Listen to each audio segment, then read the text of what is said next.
ते सुद्धा मराठवाड्यातली. तेव्हा चला त्रिवेणी संगमाला जास्तीचं काही नको, लवकरात लवकर कार्यक्रम सुरुवात करा. जोरदार टाळ्या, जोरदार टाळ्या. महिला मंडळ टाळ्या वाजवा बाबांसाठी आणि सर्व मान्यवरांसाठी, सर्व कार्यकर्त्यांसाठी जोरदार टाळ्या. हा घरमालक मॅनेजर कुलदीप पाटोळे यांचा सन्मान तुम्ही.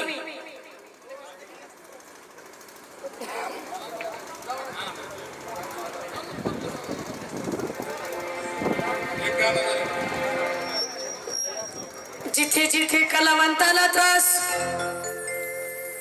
तिथे तिथे भारतीय जनता पार्टी आणि आवाज पाटोळे नाव असलं म्हणून मला सांगा, असं पाहिल्याशिवाय कळत नाही, चावल्याशिवाय गिळत नाही. पण ज्या वेळेला माझा कार्यक्रम बघतात तेव्हा हा असं आहे का हे. आणि विषय म्हणजे मावशी माझ्या कार्यक्रमात नसतात. जागरण म्हणजे पारंपरिक जागरण, फक्त स्टेजवर आहे, थोडं स्टँडर्ड आहे, दुसरं काहीच नाही, बदल काहीच नाहीये. म्हणून या ठिकाणी मागोबा आबांनी सांगितलंय, साहेबांनी सांगितलंय, जास्त काही लांबवायचं कार्यक्रम कशा निमित्ताने आहे. जागरण गोंधळच्या कार्यक्रमाला यांना आशीर्वाद द्यायला कुणाला बोलवायचंय म्हणले, तुमच्या आईला फटक्यात मारील बरं का. उगा लांबवायचं करू नका. त्यांनी सांगितलं लांबवणार, तुम्ही लांबवा. माझ्या आईचं नाव घ्यायची काय गरज आहे. तुमची एकट्याची आई नाही, रसिक बांधवांची, महिला मंडळाची, त्यांची तर भारतीय जनता पार्टीची, त्यांची आबांची, आबाची तर आधी आहे, कलाकाराची, त्यांची सुद्धा आहे. कोण आपल्या महाराष्ट्राची कुलस्वामिनी आई तुळजाभवानी. वडा ढोलकीवाले.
तुमच्यासारखी भक्त आहे महिला मंडळ, ती आधी माझ्या शक्तीला म्हणत आहे. तापकिरी मॅडम सारखी भक्त आहे, घरमालकिनी सारखी ती आधी माझ्या शक्ती अंबाबाईला म्हणते, ए अंबाबाई मला काही नको, धन नको, द्रव्य नको, पैसा नको, सोनं नको, चांदी नको, फक्त माझ्या कुटुंबाला मात्र आरोग्य दे आणि माझं कुटुंब सुखी होऊ दे. फक्त मी तुझ्या दर्शनाला यावं एवढंच मला दे. म्हणून गुरुवारी चंदनजी कांबळे म्हणतात मागोबा, काही नको गं, मला काही नको गं, काही नको गं, मला काही नको गं, फक्त तुझ्या दरबारात येऊ दे अंबाबाई, दुसरं काही नको गं, फक्त तुझ्या दरबारात येऊ दे अंबाबाई, दुसरं काही नको.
कशी अपेक्षा आहे महिला मंडळ कुटुंबासाठी प्रत्येकाची म्हणून म्हणायचं